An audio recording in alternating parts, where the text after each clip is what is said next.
Venez, venez.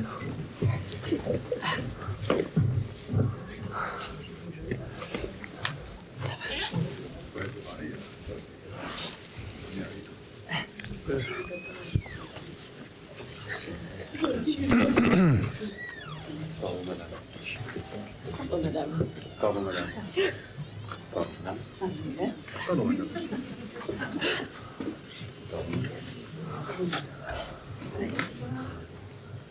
Rappelez-vous qu'à une époque, il fallait laisser une place de distance au cinéma avec son voisin. Hein.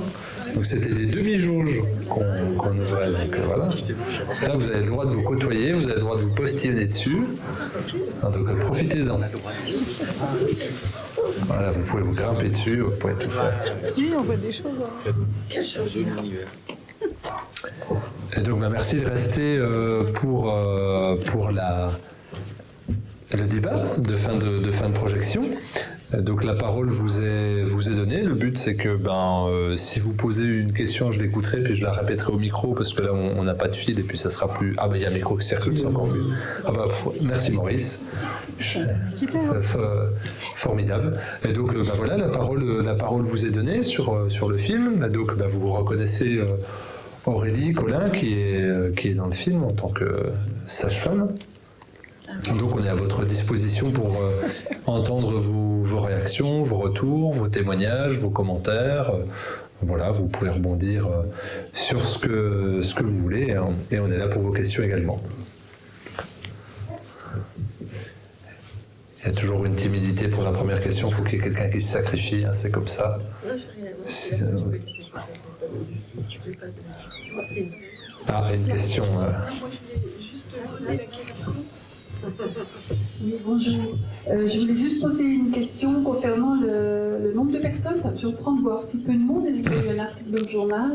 Moi, je l'ai su par mon ami qui a eu Radio Brest, qui écoutait Radio Brest et qui a eu un tirage, donc voilà, gagnant pour venir voir. Mais ça me surprend qu'il y ait si peu de monde. Alors oui, il y a eu un article dans l'Indépendant 71, je crois. Qui a été sorti. Le journaliste devait être présent, je ne sais pas s'il est là. A priori, non. Et en effet, il y a eu une interview radio. Alors, je ne sais pas comment a été traité le sujet, mais c'est vrai que c'est un peu surprenant, d'autant plus qu'il y a eu un peu de presse.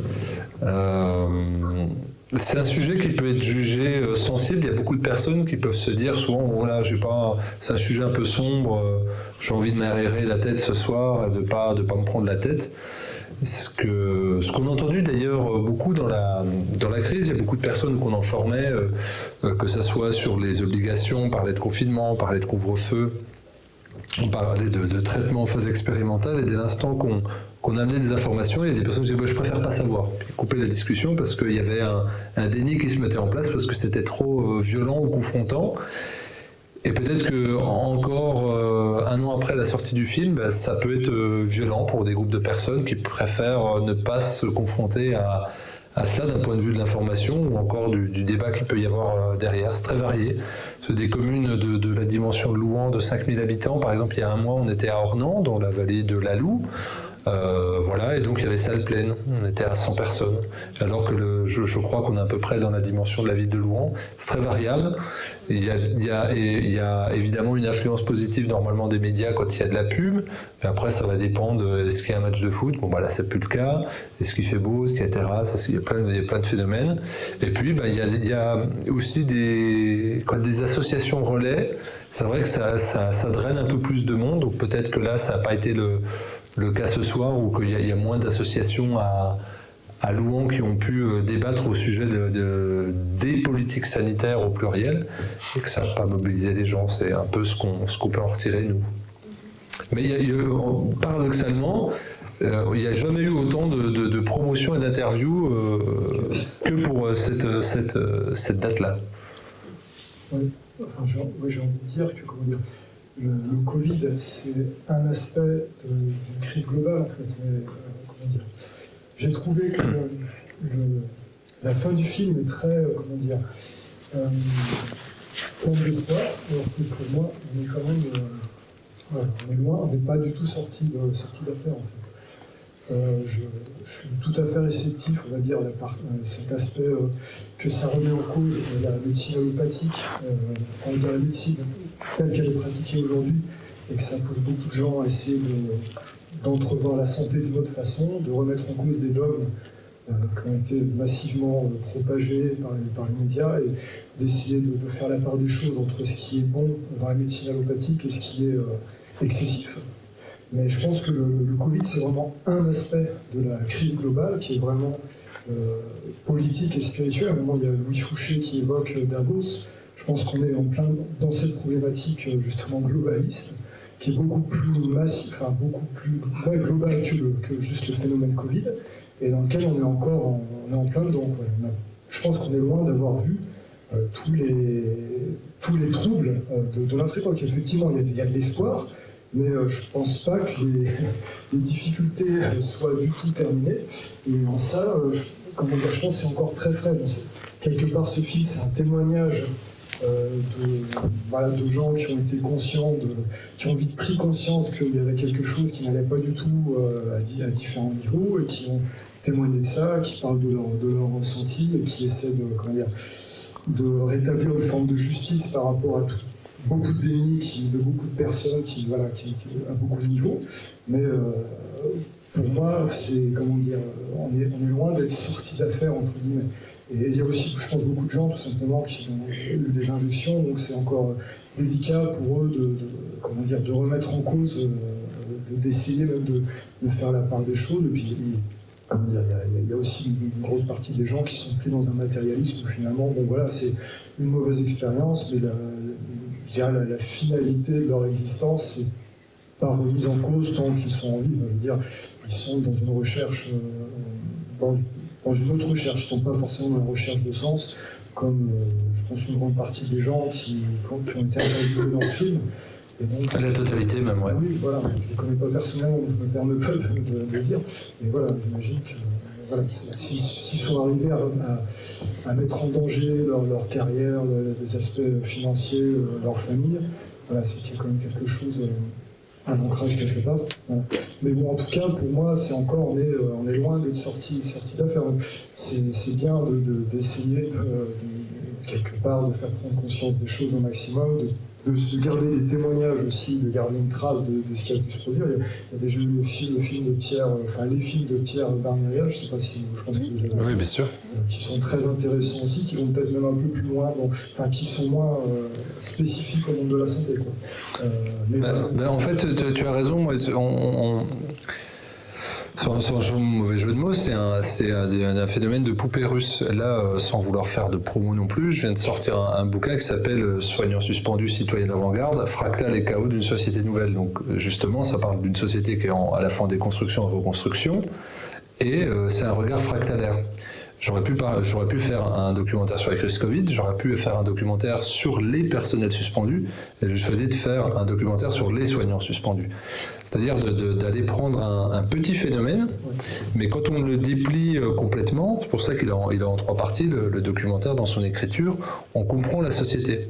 Et avec le bouquin, c'est pareil, tu poses un regard fractalaire, tu déplies vraiment cet épiphénomène social, mais tu comprends que c'est beaucoup plus gros et qu'en fait, d'où que tu prennes la facette de la société, tu peux comprendre tous les ressorts qu'il y a, et puis qu'on nous parle d'une crise climatique, énergétique, écologique, sociale, financière ou sanitaire, peu importe en fait, ou spirituelle évidemment. Et moi, l'objet, je dirais qu'à un moment donné, il y a tout l'aspect humain du témoignage et puis de l'engagement, et à un moment donné il y a l'utilisation je me suis permis d'utiliser les soignants suspendus. Ils étaient déjà utilisés par le pouvoir pour en faire des citoyens exemplaires, c'est-à-dire vous soumettez pas, on vous bannit, on vous chasse de la société. Donc j'ai été jusqu'au bout en disant on va utiliser la réflexion sur ces personnes-là qui montre ce que peut devenir une société avec des citoyens de première et de deuxième catégorie. Là, vous avez vu qu'il y a une fusion de l'identité numérique complète avec la carte vitale et la carte nationale d'identité qui est en cours. Il y a la surveillance globale avec reconnaissance faciale avec le prétexte des JO de 2024. Et il y a tout un tas d'éléments d'ultra-surveillance, et avec des citoyens qu'on peut activer ou désactiver selon leur bon vouloir. Et donc le cas des soignants suspendus, pour moi, il montre, c'est pour ça que j'ai appelé citoyen d'avant-garde, avec un double sens. L'avant-garde, c'est ce qui va en effet arriver, et voilà, de manière tout à fait objective. On est en petit comité, et puis là vous avez pris le risque de venir écouter un peu d'autre chose que vous auriez. Oui, il va y avoir un effondrement, oui, ça va pas être simple, oui, il va y avoir de la souffrance et de la douleur, parce qu'il y a une inertie. Là, vous voyez, il y a 2 semaines, quand vous voyez au Conseil d'État, il serait bien d'abolir la propriété privée dans une société à peu près saine. Le lendemain, tout le monde est dans la rue, devant les préfectures, et c'est fini. Et donc c'est parce que ça devient difficile de c'est même pas en fait, c'est même plus la violence. La violence, elle est à l'intérieur de l'individu qui a choisi d'abdiquer la plupart du temps. Donc, ce qu'il convient de faire, de mon point de vue, c'est de remonter la flamme intérieure qui est en chacun, et en proposant une vision d'espoir, parce qu'il y a beaucoup d'espoir qui est porté par beaucoup de personnes. Il y a quand même, en face, on a un gouvernement qui est vraiment sans foi ni loi. Voilà, c'est-à-dire, ils n'appliquent plus leurs propres lois. Ils sont sortis de la transcendance, c'est-à-dire qu'ils créent des lois à l'envie, mais même les propres lois, ils ne se les appliquent pas eux-mêmes. Ça, c'est la première chose. Et c'est des gens qui défendent le capitalisme. Leur objectif, finalement, c'est d'avoir un capitalisme total, d'avoir un libéralisme total, de libéraliser absolument tout le monde. C'est pour résumer. Et ils ont, on va dire, qu'ils ont réussi à avoir des milices privées, leurs milices, on va dire, prépayées par les contribuables, donc en l'occurrence les CRS, et ça fait que maintenant il y a quand même très peu de leviers pour vraiment remettre en cause frontalement ce système-là. C'est-à-dire qu'on peut prendre la tangente, mais remettre en cause le système, ça me paraît difficile. C'est une crise à laquelle toutes les civilisations, toutes les cultures ont été confrontées de manière cyclique. On a juste connu une période de paix assez inédite, et c'est paroxysmique parce que c'est mondialisé, et on sent une espèce d'emprise technocratique, bureaucratique et on va dire technologique, mais ça ne change pas le fond de l'histoire où l'humain doit toujours se transcender pour se libérer de sa condition. Mais il y a des outils technologiques qui sont inédits. On peut vraiment aller extrêmement loin dans l'espionnage, dans le contrôle des gens, effectivement, dans l'activation, désactivation sociale et économique des gens, ce qui était quand même beaucoup plus difficile auparavant, même si finalement le fond, les ressorts humains restent les mêmes. On peut contrôler un corps, mais on ne peut pas contrôler un cœur et une âme, et c'est ça qui est intéressant. Mais ce que je veux dire, c'est quand même difficile de trouver des leviers, on va dire, d'attaquer frontalement le système. Et peut-être qu'il ne faut pas justement y aller frontalement, peut-être qu'il faut faire sa vie. Moi, par exemple, je choisis de ne pas m'y intéresser. Je vois qu'elle est partout. On voyage beaucoup avec Aurélie dans des réseaux respectifs, dans un endroit respectif. Je ne vais pas parler à sa place, elle s'exprimera. Mais il y a beaucoup de personnes de bonne volonté, beaucoup de gens qui se structurent. Il y a beaucoup d'archipels. Et donc, d'aller au casse-pipe sur un système qui est totalitaire, ou de prendre la tangente pour créer autre chose, on ne sait pas comment ça se passera. Peu importe, je dirais, c'est un peu la loi du vivant qui s'exprime ainsi. Et là où il y a l'hypertechnologie, il y aura un hyper ressenti aussi de fait. Il n'y a jamais quelque chose qui se développe sans dualité. Et donc, c'est de trouver notre zone d'expression à chacun. C'est par rapport au fait de dire que la remise en cause de la propriété privée, ça aurait dû impliquer des réactions, la prise des préfectures, ce genre de choses. Je veux dire, il y a tout un passif avec les gilets jaunes et compagnie qui fait que maintenant, les gens n'ont plus envie ou savent que c'est vain, en tout cas, je pense, de s'attaquer frontalement au monde politique. Et puis d'autant plus que il y a une comment dire, avec la distanciation sociale, avec l'émiettement social, on sait qu'il n'y aura pas de cohésion, il n'y aura pas d'émulsion sociale, donc on se sent isolé, quoi. Il faut aussi, ça paraît, compliqué d'agir quand on sait qu'on ne sera pas soutenu. Est-ce qu'on pourrait laisser parler d'autres personnes ? Bien sûr. Oui, Il y a une dame. Oui, je voulais dire, moi, qu'il n'y a pas besoin Attends, de levier. attends, Mais attends. j'ai pas vraiment besoin de micro, oui. en fait. Je suis habituée à parler. Merci. Il n'y a pas besoin de levier. Il n'y a pas besoin d'attaque frontale. Ils sont en train de se détruire. Je peux finir, s'il vous plaît. Ils sont en train de s'effondrer tout seuls, en fait. Parce qu'ils ne font plus rien de cohérent. Parce que plus personne n'y croit. Et parce qu'il y a une chose... Moi, j'écoute beaucoup les physiciens depuis quelques temps. Et ils nous apprennent, en gros, parce que je ne suis pas du tout apte à retranscrire leur discours, mais en gros, on choisit la fenêtre par laquelle on regarde le monde. Et on est créateur de ce monde qui n'est que conscience, en fait. Donc, à nous de tourner nos consciences vers la bonne fenêtre, et le reste, ça n'existe plus quelque part. Voilà. Alors, j'avais quand même une question aussi à Aurélie, par rapport à qu'est-ce qui se passe maintenant pour les soignants, puisque j'ai cru entendre, puisque moi je suis comme Louis Fouché, je n'écoute plus les médias, donc je ne savais pas cette histoire de propriété et tout ça. Qu'est-ce qui se passe pour vous maintenant, puisque je crois que le décret de réintégration est enfin arrivé en France. On est les derniers, les bons derniers. Voilà. Donc là, effectivement, les soignants peuvent réintégrer. Donc moi, vous avez vu dans le film, j'ai démissionné. Je me suis radiée de l'ordre des sages-femmes. Je ne pouvais pas participer à ce qu'ils ont fait. Donc moi, je ne réintégrerai pas. Je suis dans le canot de sauvetage et je ne remonterai pas dans le Titanic. Ça serait fou, d'ailleurs, de remonter dans le Titanic. Dans le grand test sur les soignants, je dirais qu'il y a la moitié qui ne réintègrent pas. Il y a la moitié qui demande, parce que maintenant dans le décret on peut demander des ruptures conventionnelles, donc il y a demande de rupture conventionnelle, de mise à disposition, puis ils sont partis faire autre chose, ça va faire 2 ans. Donc combien d'infirmières sont parties faire de la naturo, de la kinésio, ils disent je vais faire autre chose. Moi j'ai quand même beaucoup de liens avec des soignants qui font autre chose. Ceux qui ont réintégré, c'est pas toujours top quand même. Avec des directions pas toujours. Ils sont plutôt bien accueillis par les collègues, mais au niveau de la direction, c'est compliqué. Dans l'Est, on a à l'hôpital de Troyes, le DRH a dit mais moi je veux pas de vous, il y a tout soignant, je vais pas vous réintégrer.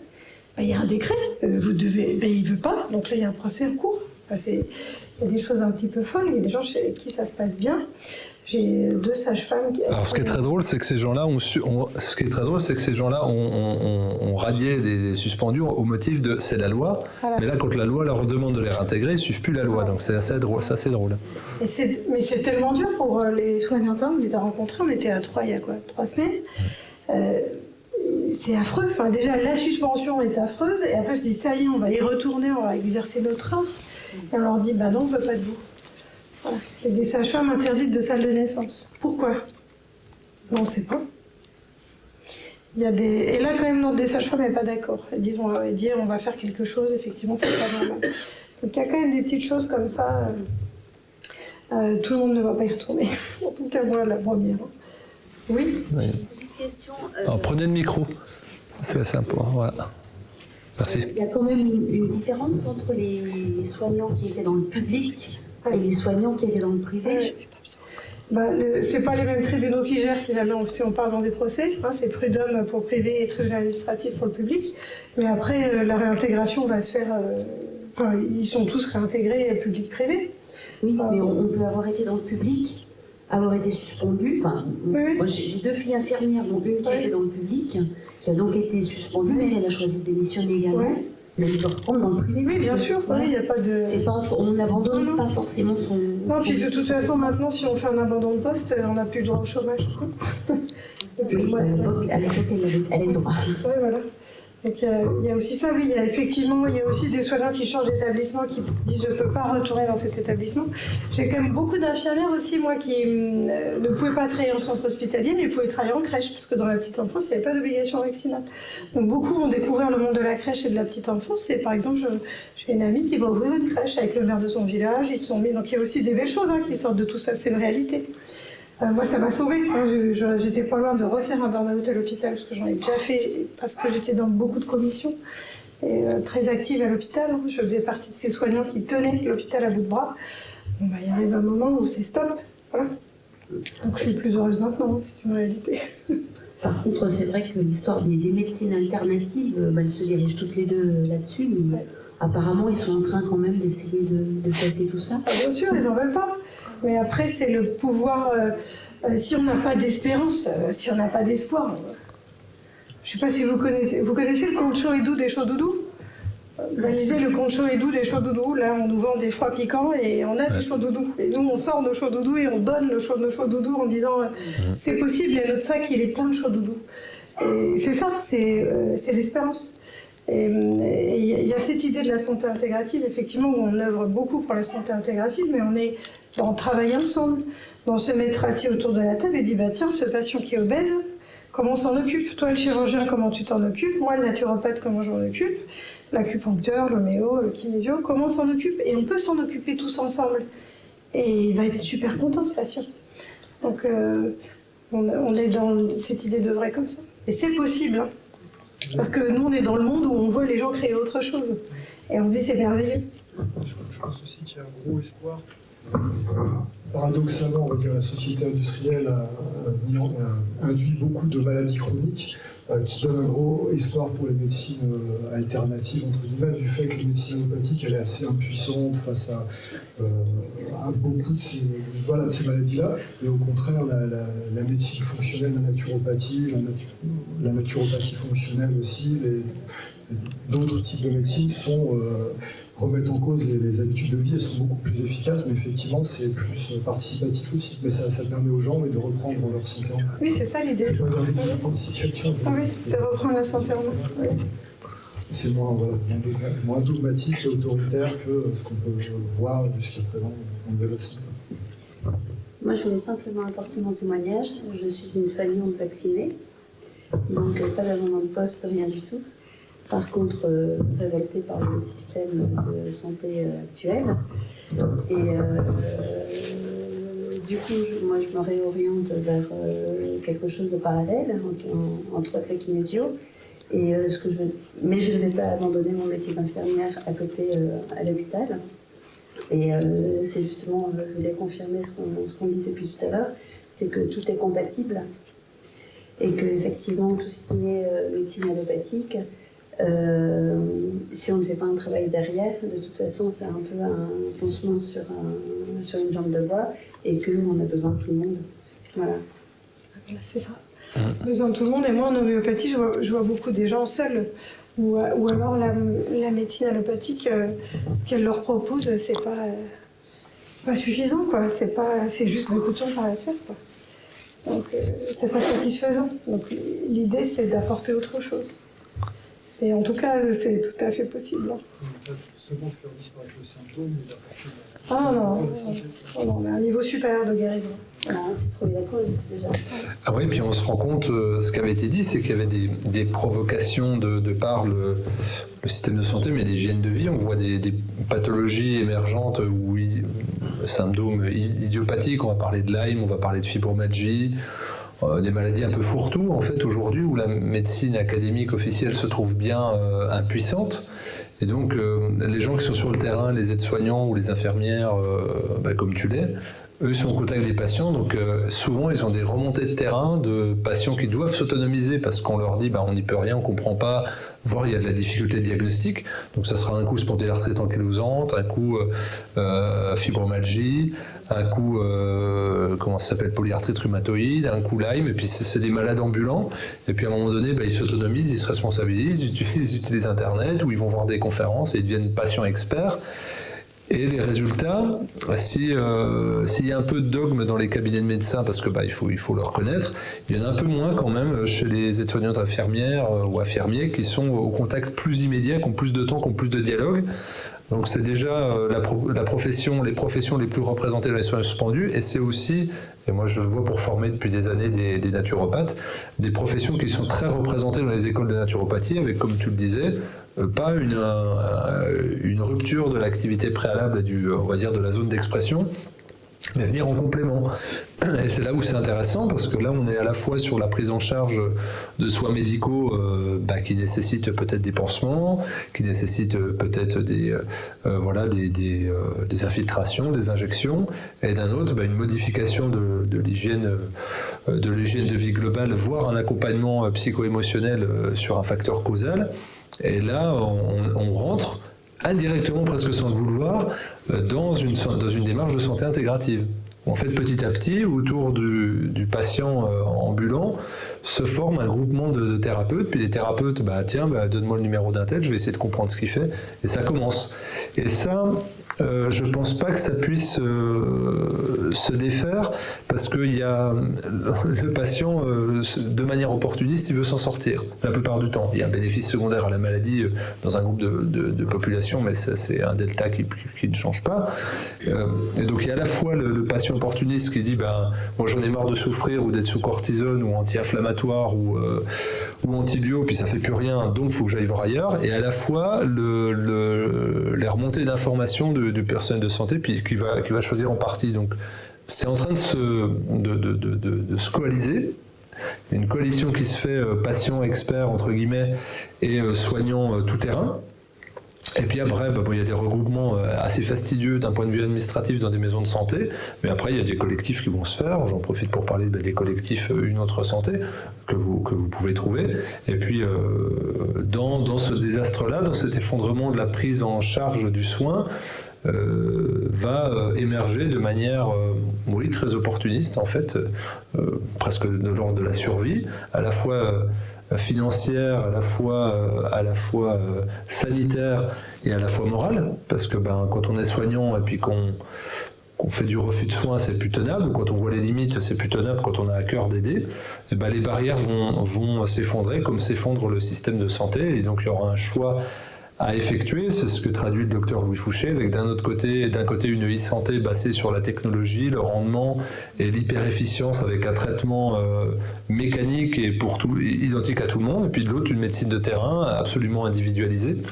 Et c'est ça qui est réjouissant. Donc là, on est un peu dans cet espace intermédiaire un peu flottant où, comme tu le disais, on est en train de se reformer, mais on n'est pas encore hyper efficace. Mais cet effondrement va être lent aussi. Mais en s'alliant avec les personnes et les structures de bonne volonté, il y aura des réponses. Il y aura vraiment des réponses. Donc là, oui, on est dans ce flou-là et dans cette zone, mais qui est, comme tu le disais, pleine d'espoir. Et toi, tu es en train de construire juste ta boîte à outils. Et ce que je trouve génial, là dans le film, j'hésitais beaucoup à venir, je te l'avais dit. Et d'abord, je trouve qu'il est très bien fait. Il n'est pas du tout larmoyant, donc je trouve ça très bien. C'est ce que je t'avais dit, je t'ai pas vendu du rêve. Et mais en fait, grosso modo, c'est une opportunité, en fait, le Covid. Et c'est absolument génial. Parce que quand on voit un chirurgien qui se reconvertit, quand on connaît le fonctionnement des chirurgiens dans un service, c'est quand même vachement bien. Ça me fait plaisir, d'autant plus de par ton statut d'infirmière, parce qu'il y a beaucoup de personnes qui étaient parfois véhémentes à l'égard du film et des choix des intervenants. On m'a dit pourquoi t'as pas mis d'infirmière, pourquoi t'as pas mis d'infirmier, pourquoi t'as pas mis d'aide-soignant, c'est eux qui constituent le... C'est vrai.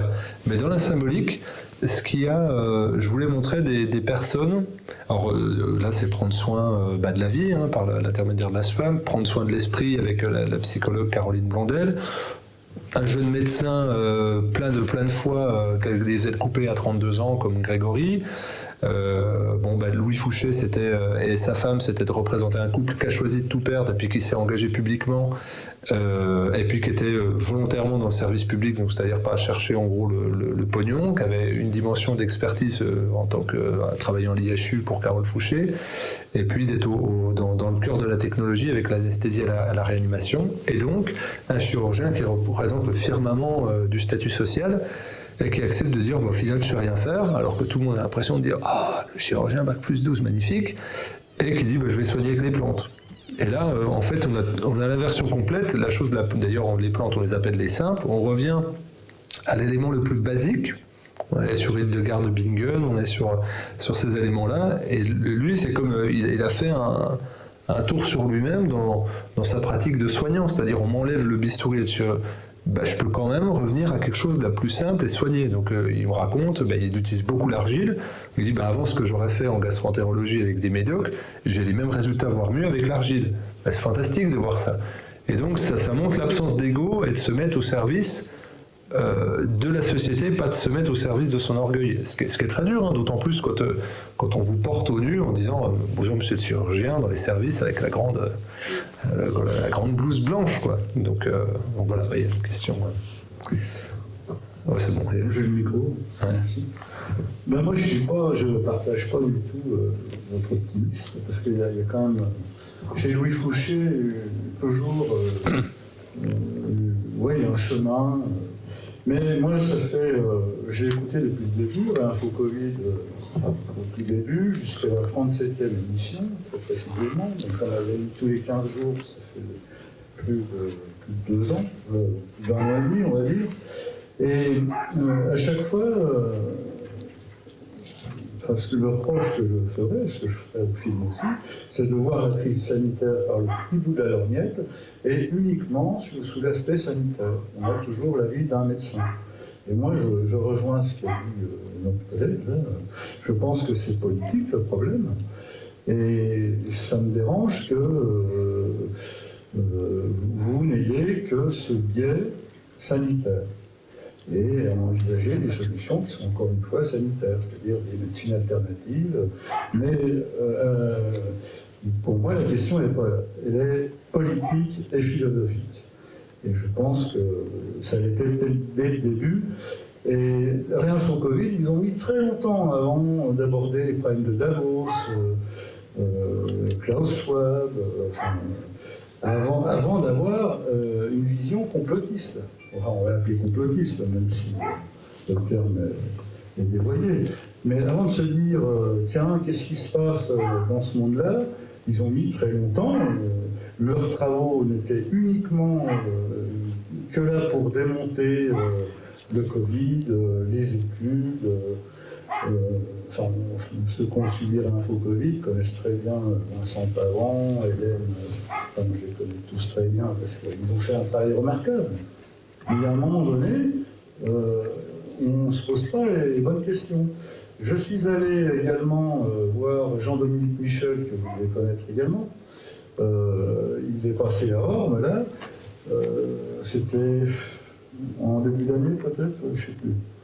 Alors il nous annonçait, Jean-Dominique Michel, c'était fini. Aux États-Unis, les révélations sortaient, tout le monde allait être mis en prison, mais il ne s'est rien passé.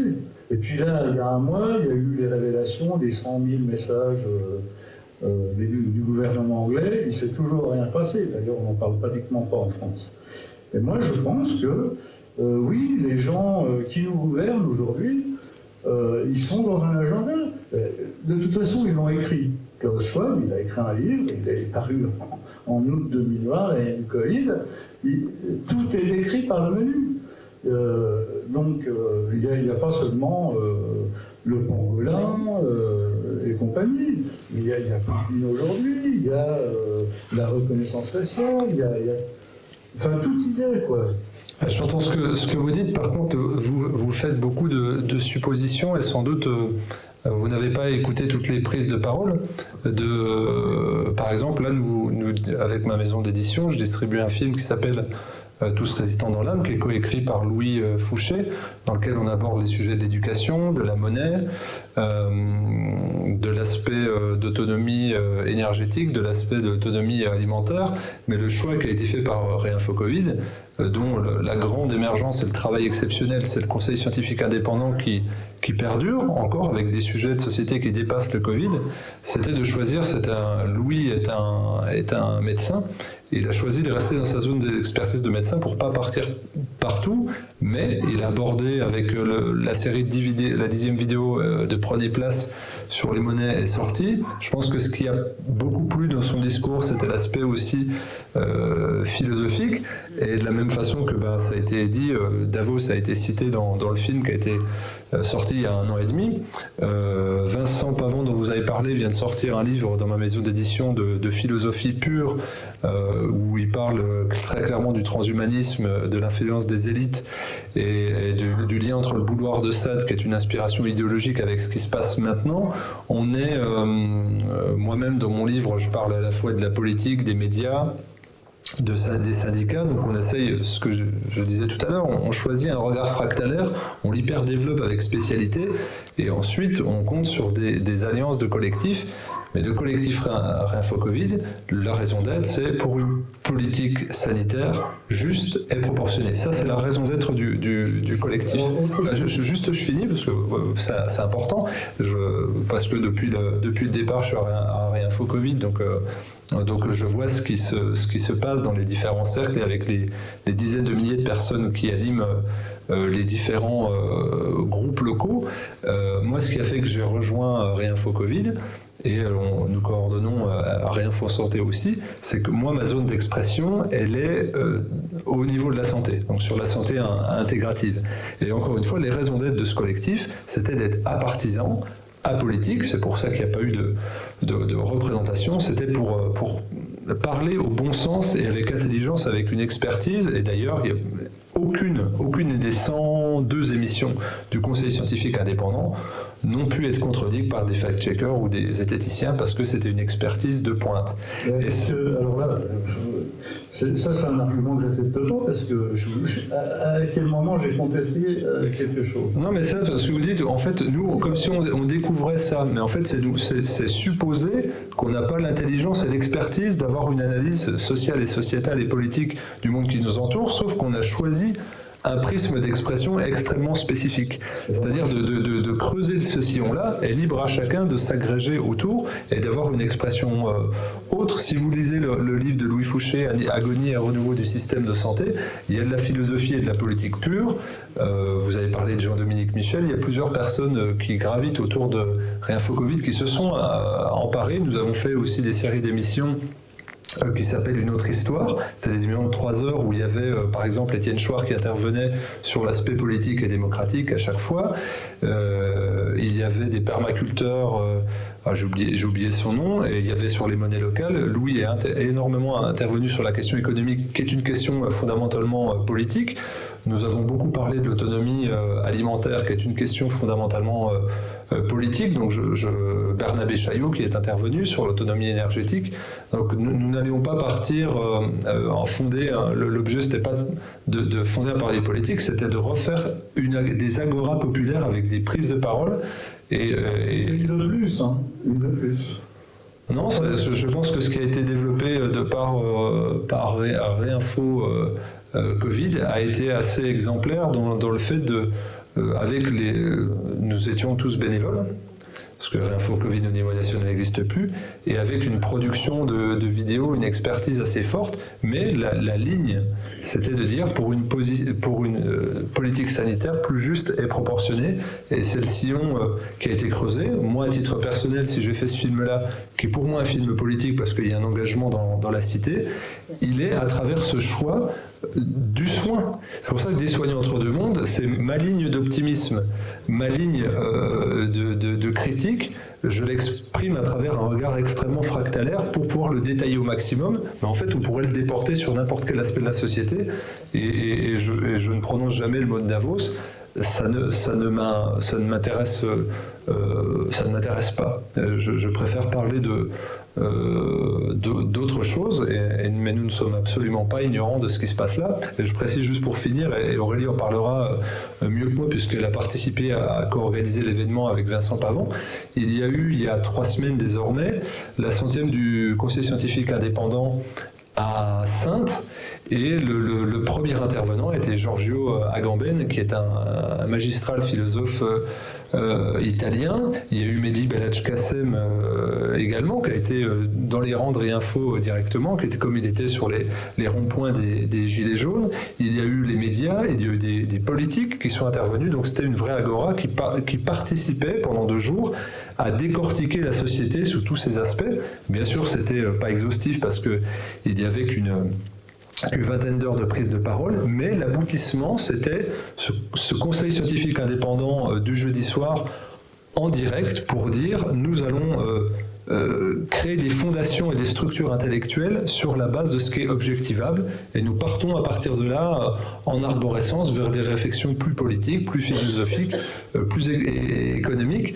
Et ça, moi je l'ai pas, sur les 3 dernières années, je l'ai vu nulle part, avec une ampleur qui était très importante, et encore une fois fait avec des bénévoles et avec des gens qui sont venus des 4 coins de la France, et avec une invisibilisation et une critique médiatique très forte. Donc voilà, je tiens juste à saluer le travail de fond de milliers de gens dévoués et bénévoles, et qui ont agi avec cœur et avec la compréhension de ce qui se passe d'un point de vue global. Merci. Et vous n'imaginez pas la pression qu'on a pu subir par rapport au Covid. C'est impressionnant, c'est-à-dire que chaque mot, chaque chose doit être justement posée, et il y a quand même cette idée que tout ce que le Conseil scientifique indépendant a écrit est indébunkable. Parce que si on part sur des sujets où on n'a pas les preuves scientifiques, ou alors la démarche philosophique ne va pas être claire, on va se faire attaquer. Enfin, c'est puissant ce qu'il y a en face. C'est-à-dire qu'il y a eu cette idée de la prudence, même si évidemment la pensée elle est là. Mais la dernière, tu as oublié de citer Michel Maffezoli, le sociologue hyper intéressant, qui explique qu'on est dans un temps de décadence très lent. On est sur quelque chose de l'ordre de la lenteur, et inéluctable. Voilà. On était la grenouille. Et puis de manière globale, il y a des mots qu'on prononce une fois qu'on ne peut pas prononcer 2 fois. C'est pas plus compliqué que ça. On l'a vu il y a eu une censure très forte sur YouTube à une époque, et c'était juste cramer sa prise de parole, cramer son existence publique. Donc il y a des sujets qu'on aborde une fois et qu'on peut plus aborder 2 fois. Donc il y avait ce facteur de prudence et puis de travail sur un temps long, parce que c'est une crise d'effondrement lent, et on sait qu'on doit tenir sur la longueur. Et il y a des personnes qui ont une représentation publique qui participent à structurer, à fédérer les groupes. Et ça, c'est de la stratégie, tout simplement, et que pour tenir sur la longueur, il y a un épuisement. Quel sujet ? Et sur des sujets où il y a des mots qui peuvent être caricaturés, comme le dit très bien Aurélie, où en fait on peut le faire passer. On va être dans l'idée, dans le concept, dans le philosophique, et ça va porter à nuisance. Par exemple, Mehdi Belhadj-Kassem, pour nous, c'est un auteur que j'édite, il me dit tiens, je vais faire Sud Radio, je ne regarde pas en direct. Je l'appelle, je dis je trouve pas. Il me dit elle est déjà censurée, elle a tenu 20 minutes. Il a évoqué certaines choses, mais là, vu que la vidéo va être publiée sur YouTube, si je l'évoque, ça va être. Vous comprenez ? Faut jongler. Je comprends pas. Quel sujet ? Il y a des mots comme injection dans l'autre sens. Il y a des mots qu'on peut pas dire. Il y a des mots qu'on peut pas dire, il y a des termes qu'on peut pas dire, il y a des sujets qu'on peut pas aborder. Et ça, faut être stratégique de savoir le faire entendre. Déjà qu'on prête des paroles à des faits qui n'existent pas. Moi, on déforme toujours la parole, donc peut-être ferez-vous l'expérience un jour d'avoir une prise de parole publique et de voir à quel point elle est déformée, triturée dans tous les sens, et toutes les.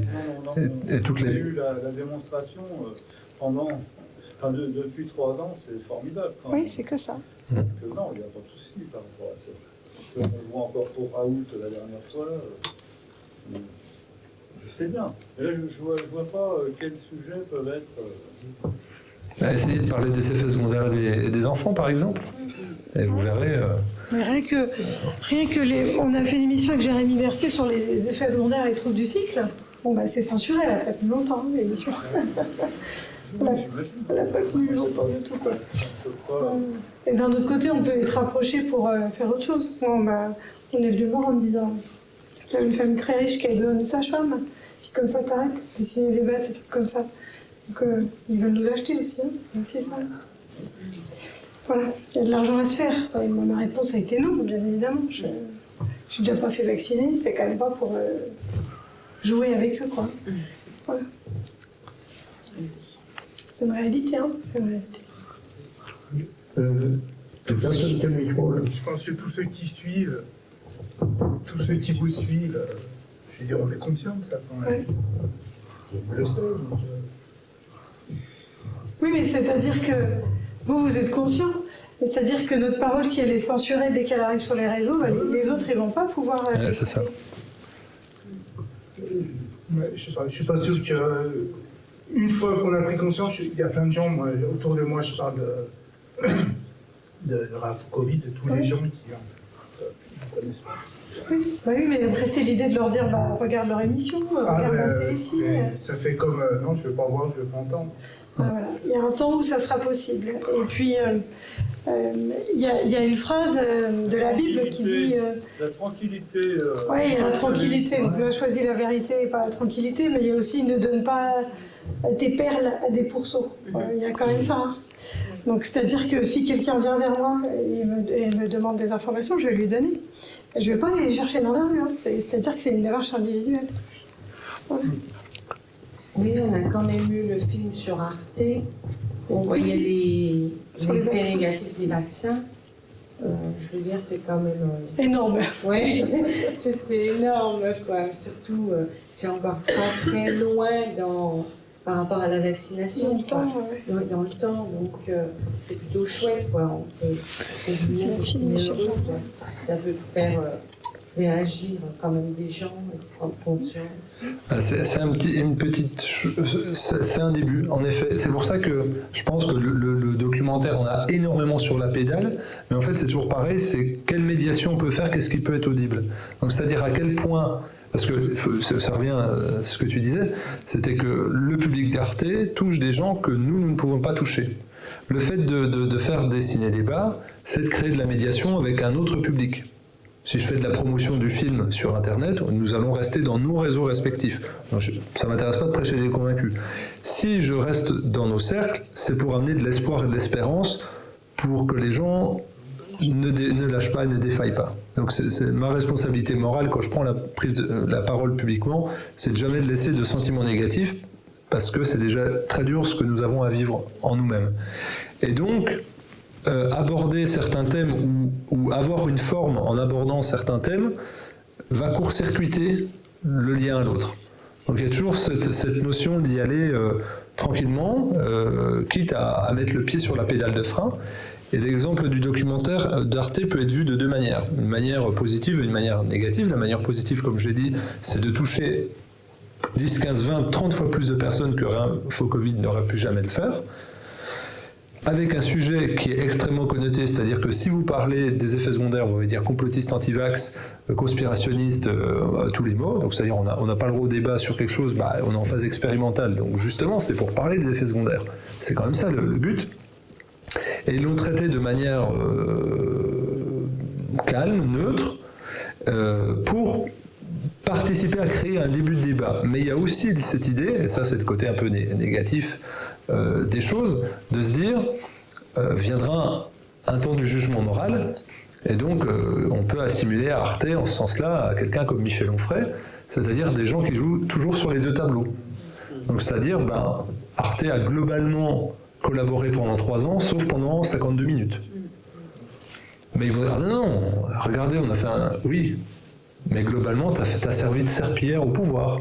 Et Michel Onfray, pareil, là, il commence à revenir du côté du peuple, mais il a quand même dit que les gens qui n'étaient pas vaccinés étaient comme des violeurs de jeunes filles qui propageaient le sida volontairement. Je peux l'entendre au pub dans la rue des Arcades, mais je ne l'entends pas de la part d'un philosophe. Mais il n'est pas philosophe. Non, mais vous voyez ce que je veux dire.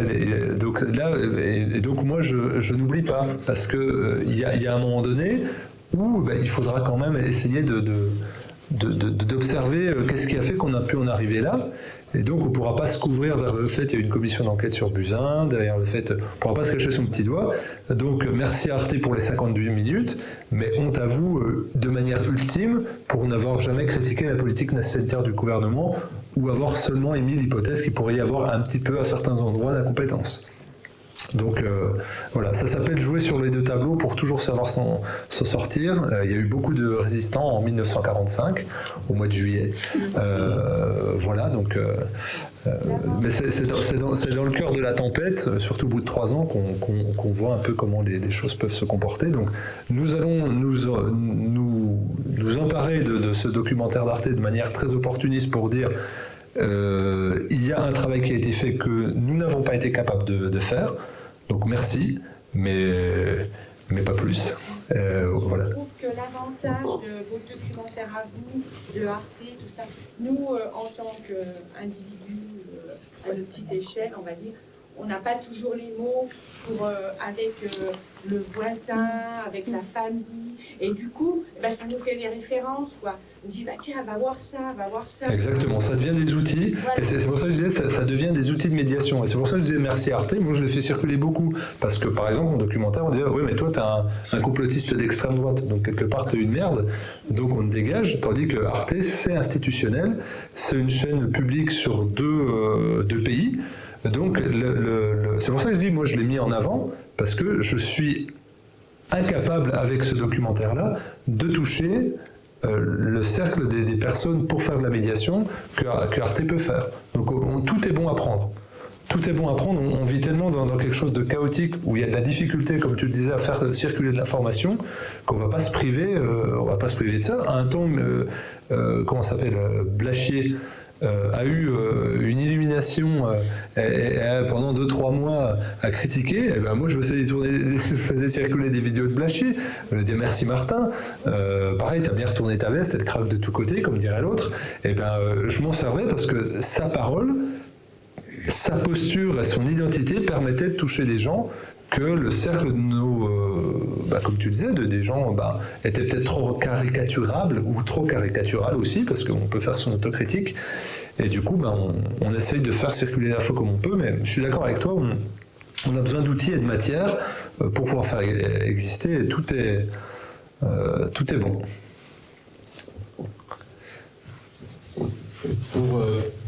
Pour une note un peu plus positive, je pense qu'on est sur une ouverture de conscience planétaire quand même. Il ne faut pas l'oublier, parce que ça a été mondial. C'est toute la planète qui a été touchée par ce virus. Et justement, je pense que des groupes comme vous, il y en a certainement plusieurs en France, et plusieurs dans tous les pays.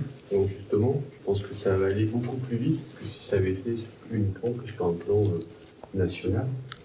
Et justement, pour toutes les médecines alternatives, toutes les ouvertures dans notre pays vont pouvoir justement être centralisées par Internet, par les médias. Et je trouve que c'est quand même un point positif aussi, pas voir que le noir dans cette période-là. Oui, il y a toujours des bonnes choses qui sortent de tout ça, dans la remise en question. Et moi je croise de plus en plus de gens qui se posent des questions, tout simplement, ne serait-ce que je vais chez le coiffeur, la coiffeuse elle me reconnaît, elle me dit je peux vous dire à vous que je ne suis pas vaccinée.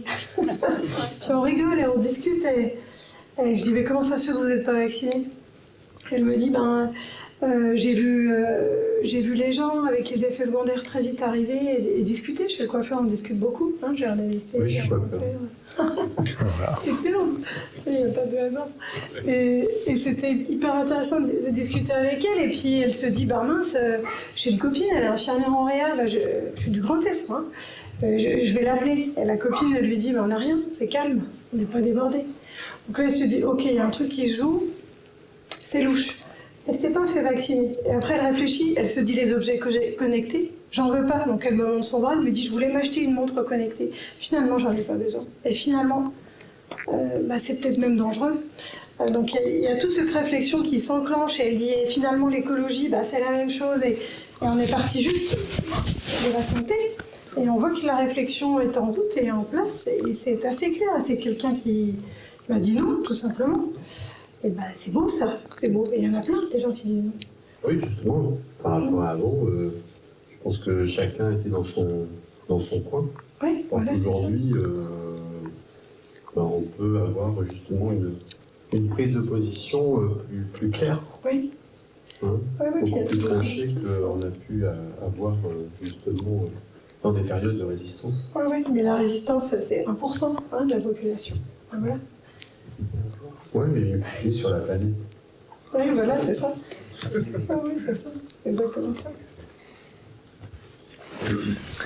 Et puis, il y a une attente très forte souvent, vu que il y a eu une éruption en quelques semaines d'un sentiment de peur, de panique, de sortie de confort et de la matérialité, qu'on voudrait se défaire de cela aussi rapidement. Mais encore une fois, c'est une course de fond. Ce qui fait qu'il faut, de la même façon que cet effondrement est lent, c'est un long râle, eh bien c'est aussi un temps de structuration qui est lent, parce qu'on a perdu beaucoup de contact avec le réel et le vivant, et qu'on est en train, collectivement, de se réapproprier, ah merde, en fait, j'avais oublié que j'avais un crédit sur 30 ans, j'avais oublié que je sais même plus faire pousser un radis, j'avais oublié que quand on m'augmente ma facture d'eau, moi je suis raccordé à tout le système, enfin je suis perfusé de partout, que je travaille à 40 km avec une voiture, donc quand on me double le prix du gasoil, je suis en prise d'otage. Si on me dit change de voiture parce qu'elle est trop vieille, je peux pas. Et donc il y a tout ça qui est venu se mettre en corrélation, et là c'est un peu une asphyxie, puis vite comment on en sort. Et donc ça a été très insidieux sur 2-3 générations. Et là, il faudrait qu'en 3 ans, on en soit sorti. Non, parce qu'on s'est mis nous-mêmes notre propre chaîne d'un point de vue collectif, et que là, on est en train de se rendre compte merde, mon électricité, est-ce que j'ai besoin de tout ça, est-ce que j'ai besoin de cet objet connecté, est-ce que j'ai besoin de tous ces appareils électriques, électroniques, est-ce que j'ai besoin d'avoir un téléphone qui coûte 1000 balles. On ne se serait même pas posé la question il y a 10 ans, tout le monde aurait trouvé ça fou d'avoir un téléphone à 1000 balles. Maintenant, ça roule.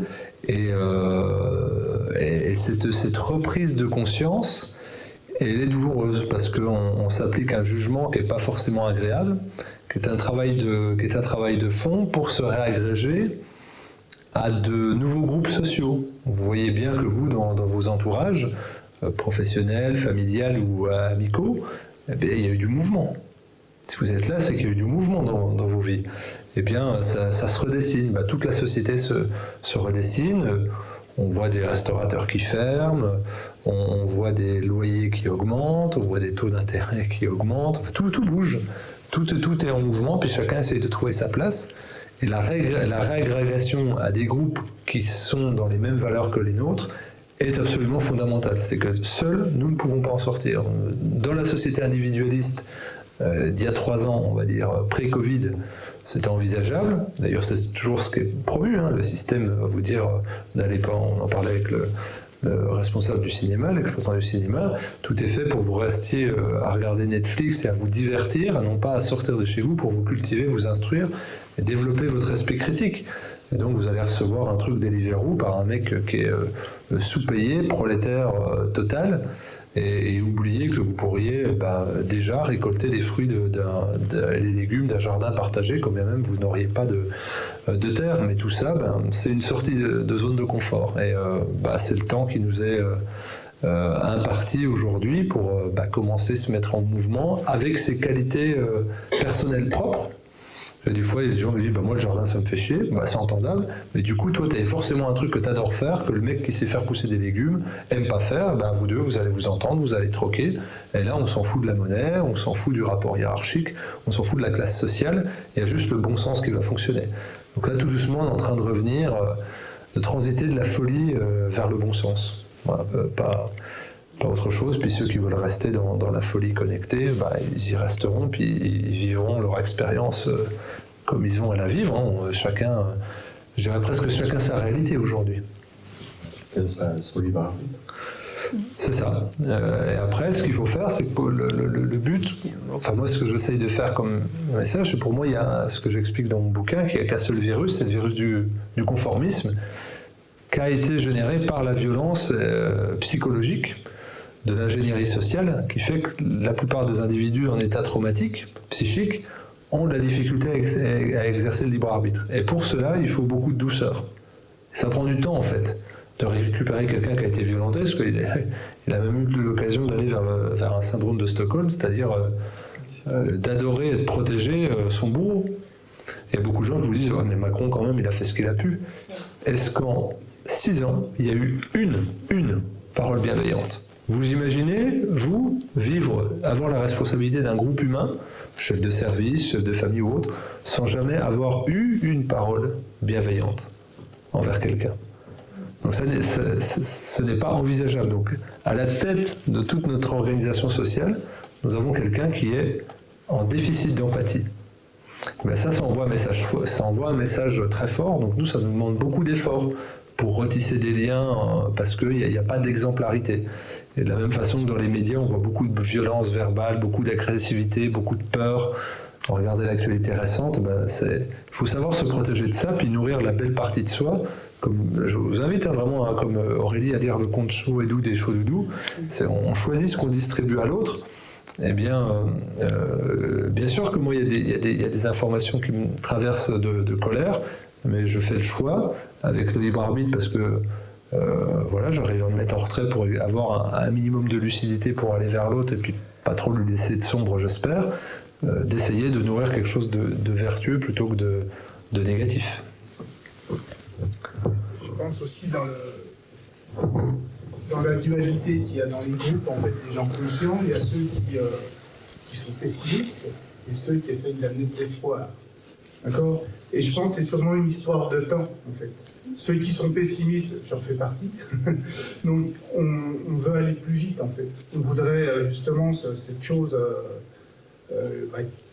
accélérer tout le temps le mouvement, être en action et tout ça. Et il y a le temps long, en fait. Le temps long n'a pas d'autre solution, en fait, que d'être optimiste, en fait. Si autrement on arrête. C'est ce qu'on a compris très tôt. Hein. Ouais, je pense que ça... À Réinfo, on a compris très tôt que ça allait être long. Et que pour tenir, mais c'est ça, quand on est une équipe et quand on est dans un bateau, il y a ceux qui vont vouloir ramer plus vite, ceux qui vont pas ramer, ceux qui vont freiner. Et c'est le tout de trouver de la cohésion pour avancer ensemble, en fait. Hein. C'est ça. Hein. Et tenir. Et tenir. Enfin, en tout cas, moi, ce qui m'a fait tenir, c'est le lien. C'est-à-dire que sans le collectif, sans le groupe, je n'aurais pas tenu, quoi. Ça va bientôt faire 2 ans. Enfin, on a fait des choses dures, ouais, c'est plus, hein, parce qu'on a commencé... Moi, j'ai rejoint Réinfo en janvier 2020. Effectivement, il faut tenir, quoi. Hein, ça va faire plus de 3 ans. Donc ce groupe, on a perdu nos collègues, c'est compliqué avec notre famille, mais on recrée une autre famille. Enfin, ce film, c'est ma famille, quoi. Ces gens qui sont dedans. Voilà. Je peux dire un truc? Ah oui. Moi, je suis étonné qu'on parle de libre arbitre alors qu'on baigne en permanence dans une espèce de rouleau compresseur culturel et médiatique. C'est pas pour rien qu'on est si peu nombreux. Et pour moi, je résume l'histoire de l'humanité à 2 périodes. Il paraît que les Grecs ont inventé la démocratie, il y a la gestion des affaires communes par l'ensemble, et non pas par les minorités. Mais qu'est-ce qu'ils ont fait derrière les dictateurs romains? Ils ont créé des arènes, des stades, les jeux du stade. Et aujourd'hui, on en est encore là. Exactement. Et j'allais dire, si j'ai des matériels sonos, c'est effectivement pour essayer de faire des débats. Moi, j'ai un véhicule sono, y compris de la vidéo. J'ai fait pendant plus d'1 an les marchés de Bourges pour essayer publiquement de faire des débats, mais je me retrouve tout seul. Et s'il y en a sur le monde qui veulent tenter l'expérience, moi je suis preneur. Tu as absolument raison, nous sommes dans la tyrannie du divertissement. C'est pour ça qu'aujourd'hui nous avons confondu la culture et le divertissement. Et là il y a un nivellement vers le bas qui est absolument dramatique. Et on est dans une forme, il y a un documentaire sorti là-dessus, Idiocratie. Et donc, si vous regardez, et c'est même pas un jugement, j'essaie vraiment d'être objectif, les gens du gouvernement, vous regardez Schiappa ou Darmanin ou comment s'appelle la ministre de la Culture, ils sont objectivement bêtes. Mais ça arrive, hein. Tout est ok. On parlait de famille, dans la famille, il y a toujours l'idiot de la famille et on le prend en charge. Le problème, c'est que dans un groupe qui a des responsabilités, il y a tous les idiots de la famille qui sont dans le même bateau. C'est plus possible. Donc cette exemplarité n'existe pas. C'est pour ça que je disais, par exemple, la seule fois où il y a la parole publique aux soignants suspendus en 2 ans de suspension, ça a été chez Cyril Hanouna.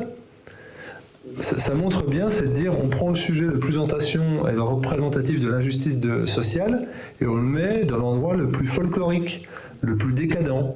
C'est une façon extrêmement perverse de dire, comme pour Arte, nous représentons ce phénomène, mais par contre on ne va pas le mettre n'importe où. On va le mettre où on est capable de rire de tout, de parler de Proust, de parler de Nichon refait, de n'importe quoi, de rire avec le sacré quelque part, et de vider le sujet de sa substance profonde. Et on en est juste là, simplement d'une décadence. Il ne faut pas avoir peur des mots, avec un niveau et une exemplarité extrêmement basse, extrêmement crasse quelque part. Et on doit se défaire de ça, et puis essayer nous-mêmes de se tirer vers le haut, puis d'où le fait de conférences, d'ateliers, de prises de parole, mais dans quelque chose qui est en effondrement, le divertissement et l'altération, que ce soit par la drogue, ou la malbouffe, ou le sucre, ou l'alcool, ou le plaisir permanent, permet de fuir cette réalité qui est objectivement peu agréable. Mais, et c'est là où pour moi il y a un immense espoir, c'est ce que notre ami coiffeur nous disait, à force de triturer le chakra coronal des gens, et sans doute qu'ils s'amusent à ressentir des choses, c'est que si on a la foi et des valeurs, on a une espèce de transcendance qui vient, et là tout de suite, la joie et l'optimisme.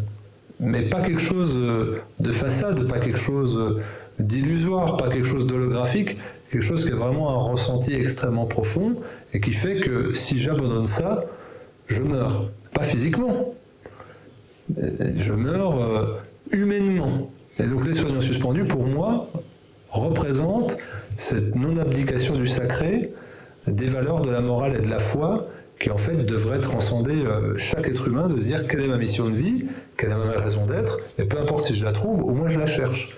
Et là on revient à la sagesse antique des Grecs dont tu parlais, et il y a un choix aujourd'hui à faire, c'est tourner le regard, ou accepter de regarder le monstre en face, trouver un minimum de courage en soi-même, des valeurs et de la morale, s'agréger à un groupe qui lui aussi a un semblant de valeur et de courage, et quand je tombe, on me relève, quand l'autre tombe, je le relève, et on marche ensemble vers un destin commun qui est désirable, et qui est bâti non pas sur la peur ou la matérialité, mais au contraire sur ce qui est immatériel, et insaisissable, et qui pour moi on ne peut pas capturer, que tout à l'heure je qualifiais de cœur ou d'âme, quelque chose qui est très abstrait au fond, mais que tout le monde ressent. Et si je choisis de ne pas écouter ça, de mon point de vue, c'est ma vérité, ma subjectivité, c'est la mort lente. Par contre, la vie précieuse et sacrée, c'est d'aller au fond de soi, d'aller chercher quelles sont mes valeurs transcendantes qui me permettent d'œuvrer au quotidien et puis de dépasser tout ce sentiment de fatalité écrasant.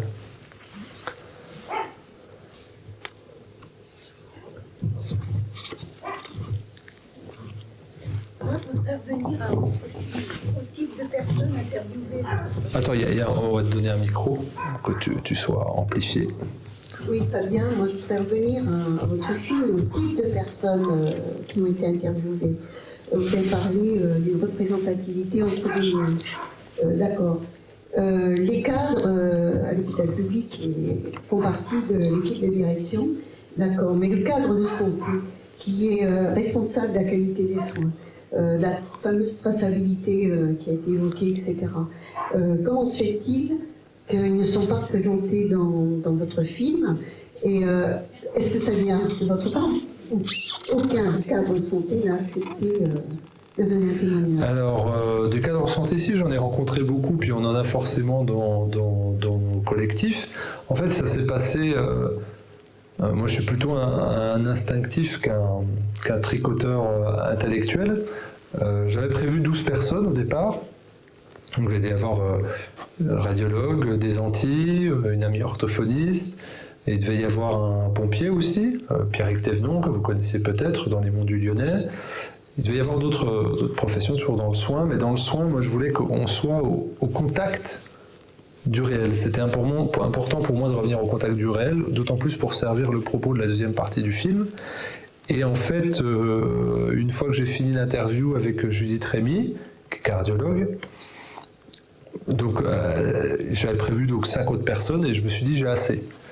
Mon objet, c'était de faire sentir l'humanité presque au-delà du témoignage des personnes. Et plus je multipliais et j'additionnais les témoignages, moins on avait l'occasion, l'opportunité de sentir profondément la personne, dire oui, ça y est, je comprends ce qu'elle veut dire dans sa complexité parce que son histoire, ça ressemble à ça. Et en fait, ça s'est fait vraiment au feeling et à la rencontre, de manière très simple. Aurélie, c'était assez improbable parce que ça s'est passé, ça n'aurait pas pu... c'est le destin qui nous a amenés à un endroit, dans un Airbnb partagé avec une amie commune, et on ne savait pas qu'on allait dormir ensemble dans ce Airbnb, et il y avait une autre personne qui m'avait parlé d'elle. C'est improbable. Et donc, moi, mon choix s'est porté uniquement sur l'aspect valeur morale et foi en quelque chose de sacré, en plus d'avoir dépassé le tragique, la sidération et la colère. Pour cette notion d'exemplarité, puis de dire, en gros, toi, soignant suspendu, qui est encore dans une colère ultra légitime, regarde, il est possible d'envisager autre chose. Et ça, c'était mon objet premier. Encore une fois, comme je vous l'ai dit, pour moi, chaque proposition publique doit laisser quelque chose de, au minimum neutre, si ce n'est enthousiasmant quelque part, parce qu'on est déjà dans le sordide. Donc c'était l'aspect humain qui a prévalu, puis les rencontres se sont faites très vite, et que ça s'est dessiné comme ça. Je peux pas l'expliquer autrement.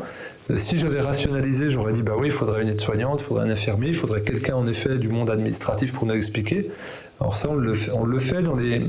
Et c'est pour ça que les débats sont importants. Par exemple, nous avons un directeur d'hôpital qui est assez proche du syndicat Liberté Santé, qui est intervenu. Nous l'avons fait intervenir aussi dans des émissions, dans des Parlons Santé, sur le système de santé. Et donc là, ça permettait, en arborescence, grâce à l'outil film, justement, de donner la parole à d'autres personnes. Mais je dirais que c'est plutôt la rencontre humaine et le ressenti des valeurs intérieures de la personne qui a conditionné le choix des intervenants plus qu'une étiquette, entre guillemets. Mais j'accentuerai quand même quelque chose, c'est que le cadre de santé planifie quand même différentes catégories de soignants, mais des âmes soignantes. Et c'est ce qui fait tourner l'hôpital.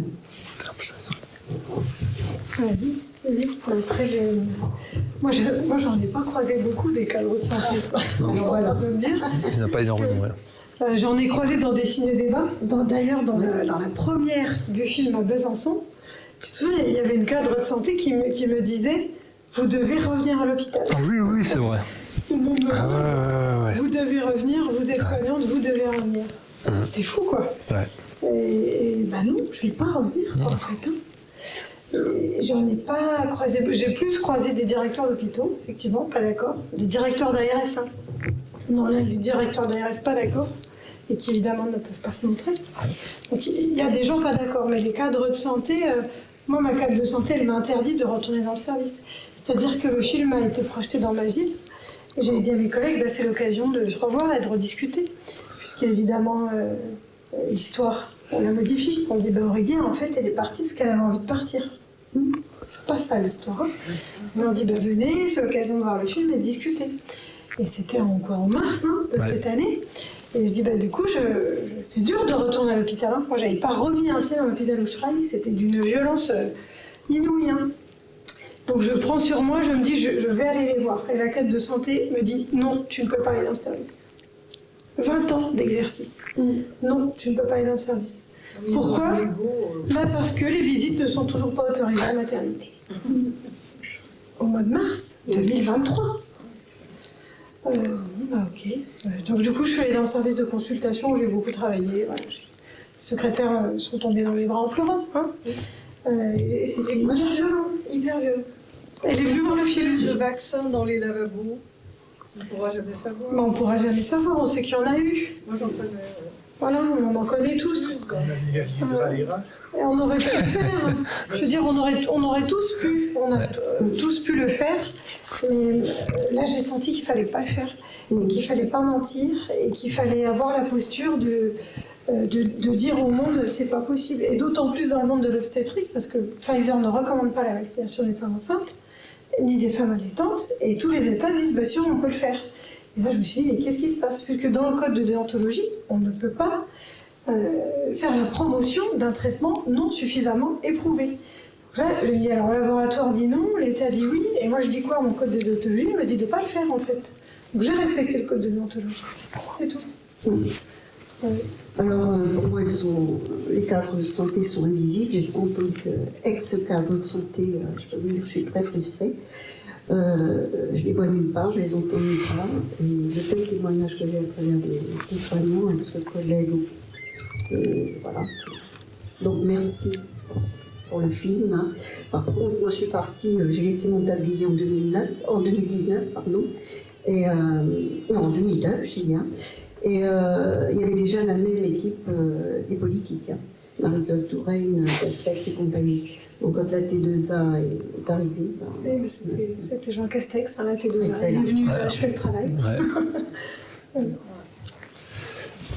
On va prendre une dernière question parce qu'on a encore un peu de route, Aurélie et moi. Puis si vous voulez, on peut papoter. J'ai ramené quelques bouquins, un DVD aussi si ça vous intéresse à l'entrée. Est-ce qu'il y aura une question avec laquelle vous ne pourriez pas repartir parce qu'elle vous brûle les lèvres? Les effets secondaires. Bah, les effets secondaires, il suffit.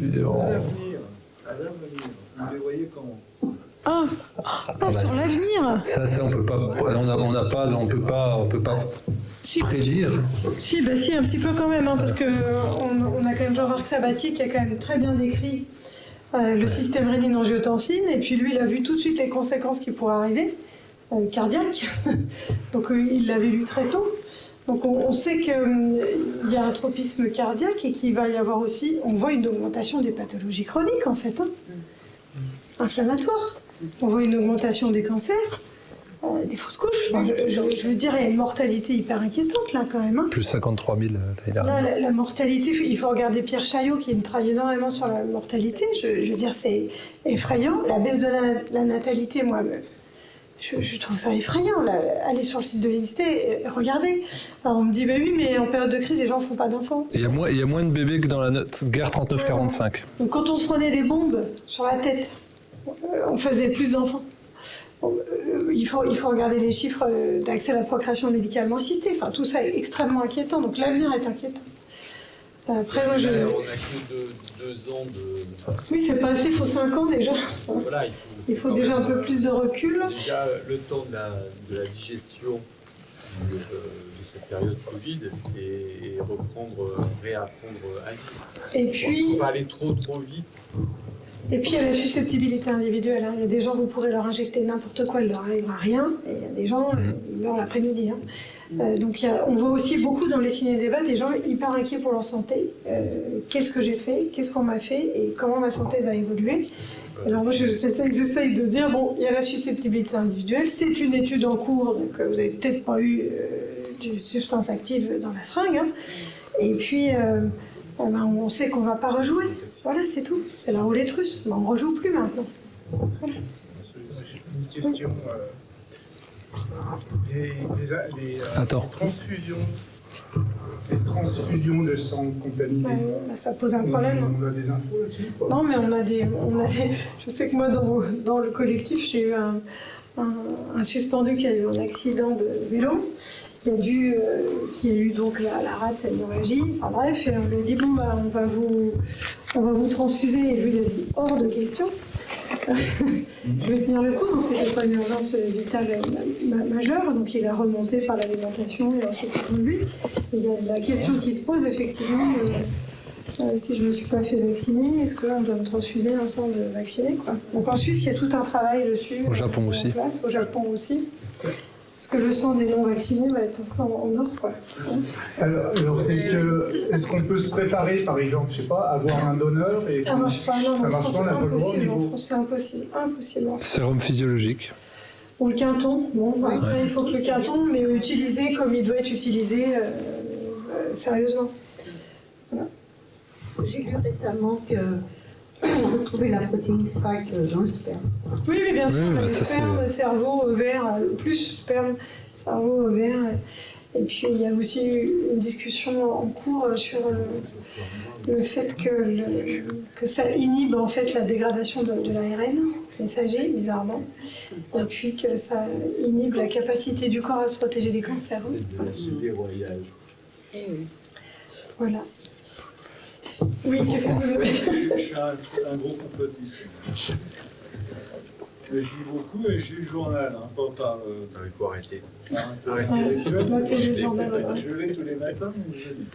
Et moi, j'ai constaté qu'il y a beaucoup plus de morts. Oui. Dans le pays minier,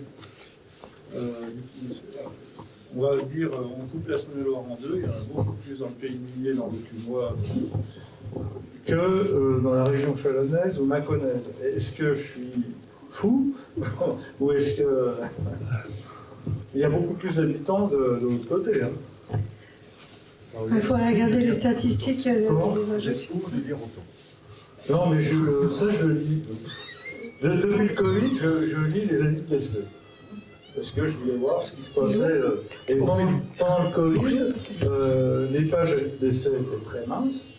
Et à partir de la vaccination, il y en a souvent. Après, il faudrait faire des études statistiques. On peut se poser la question. Ça a été fait, hein. Il y a un statisticien qui a publié les courbes et chaque fois que Chaillot. Non, mais sur le territoire. Est-ce qu'on peut imaginer que pendant un moment donné, on disait qu'il y a des doses de Covid qui étaient... Oui, alors ça pourrait être des numéros de l'eau, sauf que le problème, c'est que quand ils ont désactivé le pass, en fait, ils ont désactivé l'accès au numéro de l'eau. Donc les gens vaccinés, à cette heure-ci, ils ne peuvent plus savoir quel numéro de l'eau ils ont reçu. Il y avait 3 lots différents. Avec pas dosé, il y avait 3 lots différents, donc de manière officielle, puisque c'est une étude encore en cours. Des lots, on va dire, témoins avec placebo, des lots dosés en ARN messager standard et des lots surdosés, on va dire. Et donc il n'y a plus de possibilité il y a uniquement la possibilité de traçabilité par le fabricant et l'État, mais plus par le citoyen qui s'est fait injecté du coup par une ne sais pas quoi sans donner son consentement libre et éclairé. Donc ça doit nous amener à la vigilance de je dirais presque quoi qu'on nous dise. Même chose, hein, quand on parlait de l'eau, on pourrait parler L''EAU, quand on vous dit l'eau est potable, par rapport à quoi? Ce truc juste tout bête, hein, un truc où on peut revenir sur l'élément le plus basique qui soit, l'eau est potable, oui, mais par rapport à quelles normes? Moi, quand vous parlez aux spécialistes de l'eau, hein, des prélèvements, il dit une eau est potable en fonction des valeurs qu'on lui donne et elle change tous les ans. Donc ça s'appelle pas de la science, ça s'appelle jouer à plouf plouf. Si vous le voulez bien, il y a déjà quelqu'un, alors on va pas faire de bruit parce qu'il y a quelqu'un qui fait dodo. Alors vous allez sortir tout doucement. Et puis voilà, bien vu, voilà, c'est réveillé. Et voilà, je vous invite à nous suivre tranquillement. Et je vous remercie beaucoup d'être venu, d'être resté. Merci. Ça nous fait plaisir. Et puis deux choses si vous voulez. La première chose, c'est le film est consultable gratuitement en ligne, donc vous pouvez envoyer un lien, dites tiens, cette personne peut-être qu'elle pourrait être réceptive. C'est à faire, hein, comme on disait, comme outil de médiation. La deuxième chose, si vous allez sur le site d'Allociné, de lui mettre une petite note et un petit commentaire pour que ça aide à sa diffusion dans les cinémas. C'est quelque chose qui vous prendra 2 fois 30 secondes et qui nous aide, tout simplement. Et merci encore une fois, puis œuvrons. Merci. Oui, puis le film passe toute la semaine, donc en plus vous allez le voir. Et puis il faut remercier votre gérant de cinéma parce que c'est difficile pour les cinémas de survivre en ce moment. Et là, il a le courage de le diffuser pendant une semaine. Et c'est la première fois que ça arrive.